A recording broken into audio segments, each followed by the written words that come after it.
పూరా లోకల్. అప్పటి ప్రాణీయత మీద మీ ఆలోచన చెప్పమని చెప్పారు.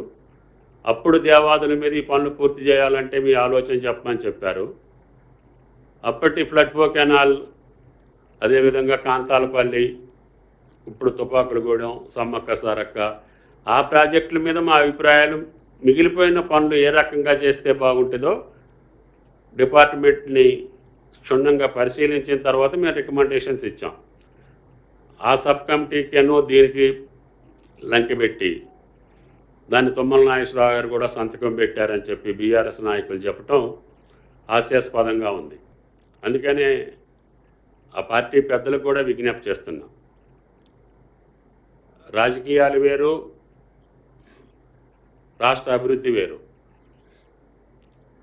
ఆనాడు రాష్ట్ర అభివృద్ధి కోసం ఆ పనులు ఎంత త్వరగా పూర్తి చేస్తే రాష్ట్రానికి లబ్ధి చేకూరుద్దో నాకున్నటువంటి చిన్న పరిజ్ఞానంతో ఆ రోజు ఇరిగేషన్ శాఖలో కూడా నేను అంతకుముందు ప్రభుత్వాలు కొద్ది రోజుల్లో ఉండే అవకాశం ఉంది కాబట్టి నాకు తెలిసిన కాడికి ఈ రాష్ట్ర ప్రజానీకానికి, రైతాంగానికి లాభం జరిగేటటువంటి సూచనలే చేశాం.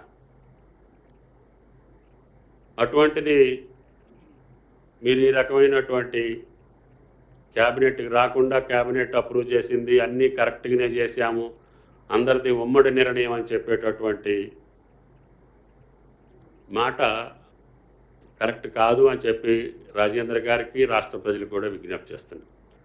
కాబట్టి త్వరలోనే ఆ కమిటీ, సబ్ కమిటీ రిఫరెన్సు, మేము ఇచ్చినటువంటి రిపోర్టు, ఇంకా అవసరమైతే క్రానిలాజికల్గా ఏం జరిగిందో కూడా డేట్స్తో సహా, జీవోస్తో సహా, ఆనాటి ఫైనాన్స్ సెక్రటరీ గారు ఏం రాశారు, ఇరిగేషన్ ఏం రాసింది, మిగతా అన్నీ కూడా బహిర్గతం చేసే అవకాశం ఉంటుంది. కమిషన్ విచారణ జరుగుతుంది కాబట్టి నాకు సంబంధం లేదు.